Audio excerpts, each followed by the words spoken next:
Hi everyone, good evening, good day, and thanks for checking in. This is Kofi Blankson, and today in episode 1 of our series 6 on our Agility for All YouTube channel, we will be discussing what is agility and agile mindset, and I'm privileged to have my colleague consultant, Elvin Assiam. Hi Elvin, how are you?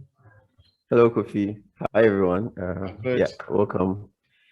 So We are Elvin, happy we've been to have hearing you so here. much about this agility, and what is agility? What is agility? And our name even says agility for all. What is this agility that Yeah, we've been talking about, Elvin?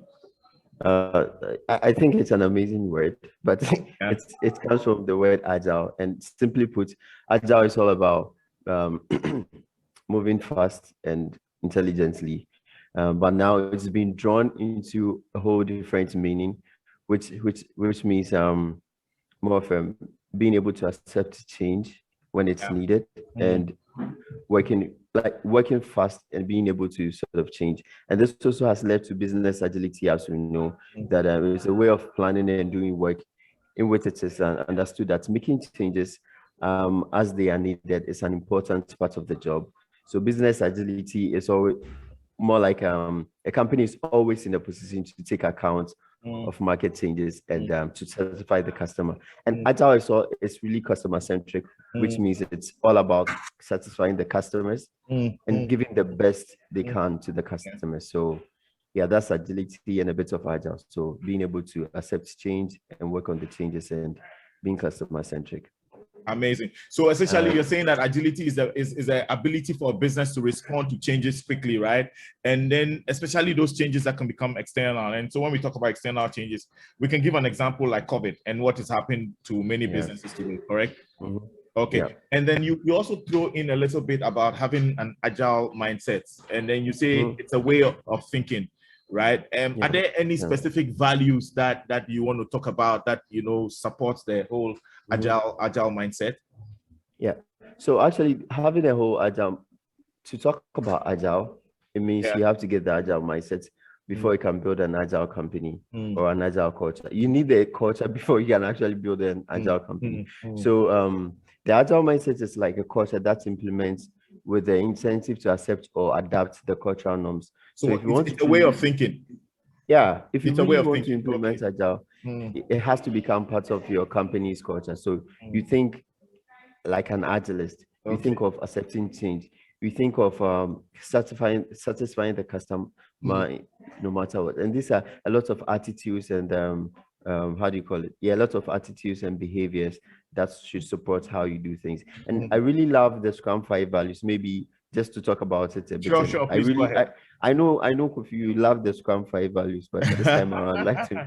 Yeah, sure. Go ahead. So I'll just mention and maybe Kofi can give very good examples and details about it. So Scrum.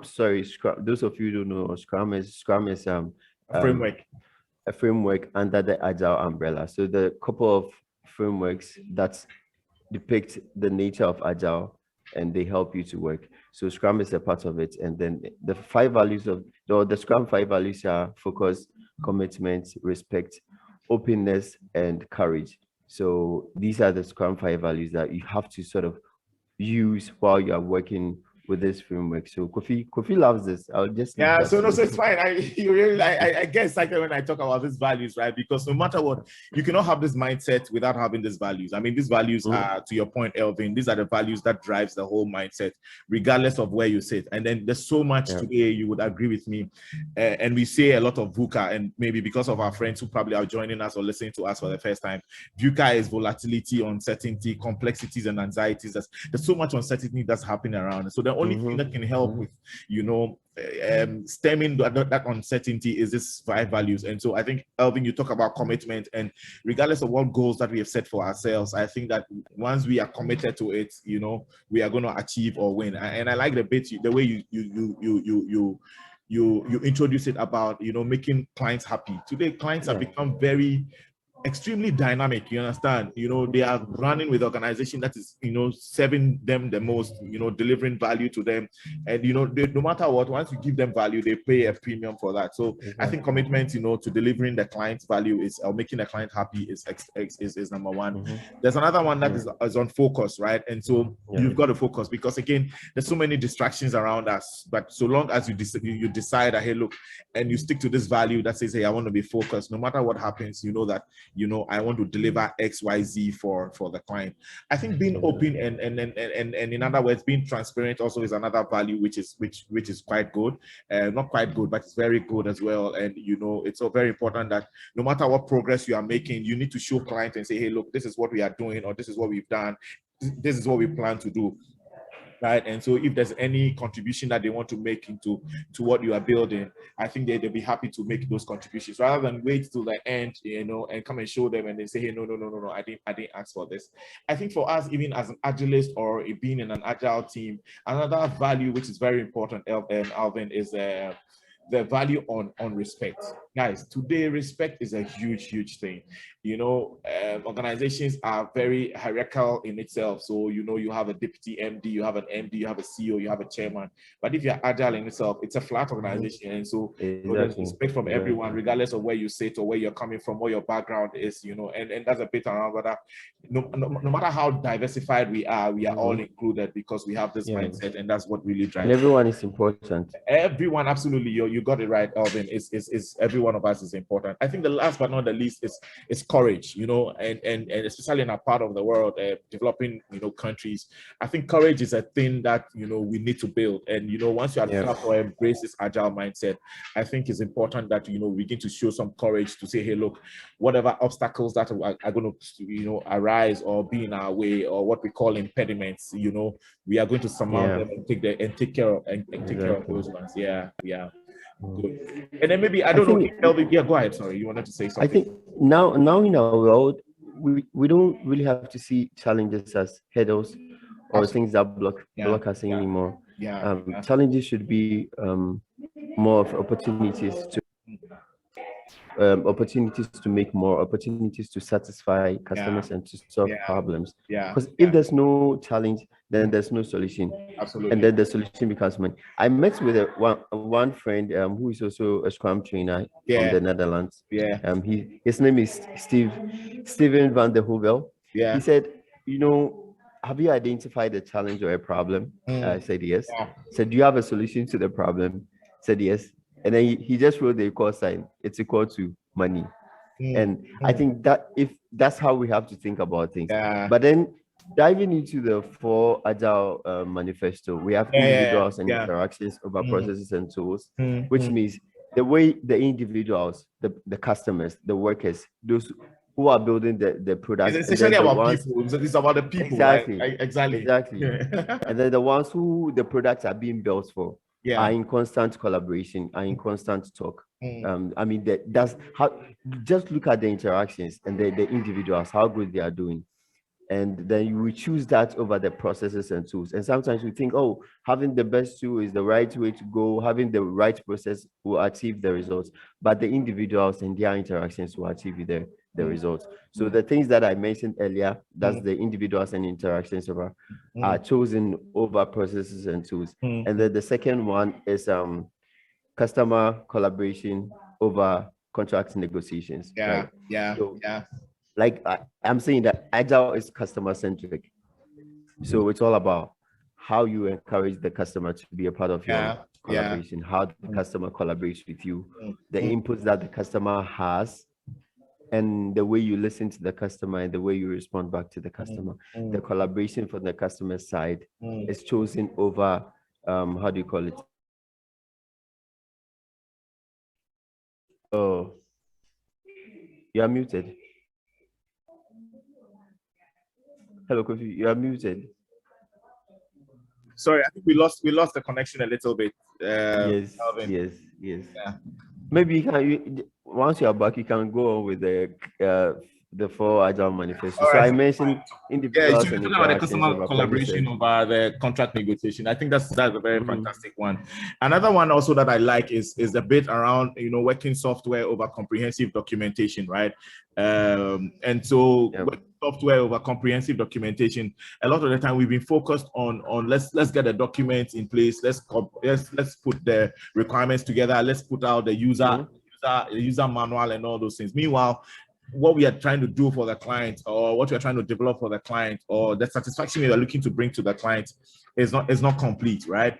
And so and by the way, the word software has largely changed from like a product or from software, I beg your pardon, to a service or a product, because you know, when this agile thing started about 20 years ago, originally it was focused on the software industry, right? And so that's why it has changed. I think last but not the least is about responding to change over following a plan. You understand? Exactly. I mean, many organizations have followed certain plans. So you say, well, we are doing a 5-year development plan. Meanwhile, the world is changing. You understand what I'm trying to say? You don't know what's ahead of you. Yeah, exactly. So you've got to amend and make those changes quickly, right? And so it's better to respond to change. And a typical change that we have responded to is how, I think we were having a separate conversation earlier where we're talking about how companies have responded to the COVID, and then many of us COVID-19, many people are now working from home, and it amazes you that many organizations have made more money, you know. They have scaled better than you know they were doing maybe 2, 3, 4, you know, 5 years ago. Elvin, I don't know, maybe you want to talk about organizations that are practicing or practice, you know, agile, or having this agile mindset and are succeeding, maybe, so that some of our viewers can learn from those organizations. I mean, a very good example I had from Jeff Sutherland. I was in one of these webinars with him, and he said, hey, you know, we started trying to introduce Microsoft to Agile, and then it was quite difficult because a whole Microsoft, like, what is this? And they were really reluctant. So they said, you know, this is a big company. We just give you a portion of our workers, just say maybe 5-10 people. Just do this Agile thing with them. And they started, they did this for a year, and then the result was perfect. The next year they increased the number. Within 4 to 5 years, the entire company had become Agile. Wow. So Microsoft is a very good example. And you can find this on the internet. I'm not lying about this. Absolutely. And this is something I heard from Jeff Sutherland, because he was the one leading the team. He was the one who transformed the whole Microsoft to be Agile. Now Google is using Agile way of working. Amazon, Facebook, and Apple, and other big companies, right? And then now I think agility is not just stuck in the technology world or those who are into tech companies. It's going beyond other amazing domains that you can never think of. Oil and gas is using this. An example is BP. British Petroleum has a whole big, they have a whole big contract, Kofi, I'm not lying to you. They have a whole big project on transform the entire company to be Agile. So just imagine how oil and gas is trying to transform to be Agile, right? Then there's the banking and finance. This is like a lot of banks are really Agile right now. A lot of big banks, agriculture companies, a lot of what do you call it? I mean, other big domains you can just think of. So these are some I know. Maybe Kofi can add up. No, sure. I think the way you even narrate it is so sweet, right? Because then it tells us that in the whole value chain, regardless of where you find yourself, right, agility is for you. You understand, and you can practice it. It doesn't have to be you don't have to be in a technology company as it were. And look at the successes that these technology companies that you mentioned earlier, you know, have chalked with this. And many of us are using those, you know, devices, or we are all probably on Facebook or on Google, or we buy stuff from Amazon, or even what do you call it? Facebook, is it Facebook, Amazon, Apple in itself. And the fact that I think that the very good one you also mentioned, I think it was a very good example. You know, you don't have to start big. You start small, like Microsoft did, and I think that's a very good example that we can go and look up later. I beg your pardon. Hey, look, start small, you know, and you know, grow up gradually. By the time you realize everywhere or everybody is embraced this whole agility conversation. But Alvin, let me ask you, can countries also be agile in itself? I know that Yes, like Rwanda and other places are doing so. Can we also, you know, be agile in the way we operate at any level? Yes, Kofi. I mean, a company, a country is built on many different departments, right? And these departments are not so different from what companies are doing. Yeah. So Yeah. a lot of countries are actually agile, and no one is actually 100% agile. Yeah. I'll say this, Yeah. because changes Happen. bottom of, then you are done with agility. Yeah. Then you are done with agility. If you're not, we are done. Like, hey, we are done. We can't accept changes anymore. But it's not so. Every now and then things change, technology change, people change, behavior change, tastes change, everything else sort of changes. So I don't think anyone is 100% agile, which makes it really nice that those who haven't even started can catch up and Yeah. even Yeah. improve.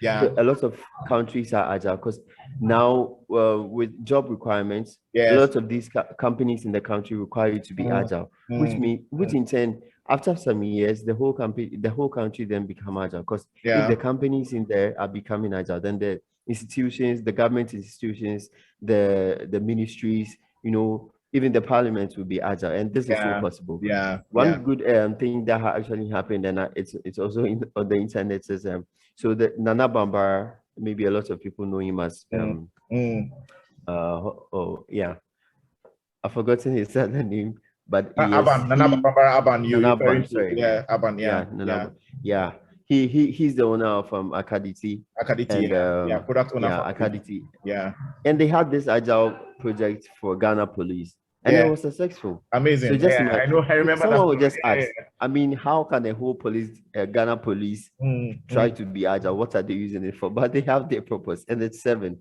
This is not the time for us to discuss that, but for you to know more, please check on the internet. All right. So I think we can start from these areas, right? Okay. Just think of maybe Bank of Ghana being agile. Just think of the whole finance ministry and the energy sector, all of these things. So a whole country can become agile, and that's one of our desires. To see Ghana transform, to see Nigeria transform, to see Gambia, to see Sierra Leone, to see Rwanda, to see, I mean, Rwanda is already on the ladder. We just have to climb up, and to see a lot of other African countries also become agile. Yeah. Look, the we can be part of the whole developed world. Exactly. The benefit it has.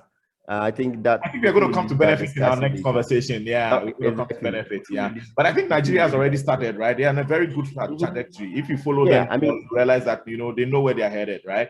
And Ghana as well. I mean, we are in Ghana. We are also fighting for this. Acadity and the team is also forcing other institutions that are agile also forcing. So I think all in all, it's a good fight. We are fighting together, but we need more hands. We need more support. We need more people to be open-minded, to listen and to accept what this agility is all about. Amazing. So I mean, our desire is to see all countries, especially African countries, transform to be agile. So we look forward to that, and I think it starts with that individual. It just starts with one person. If you have this mindset, you can transform 10 other people. If they build the mindset, you are building the culture, and then the culture can build a country which is agile. So yeah, that would be my take on that.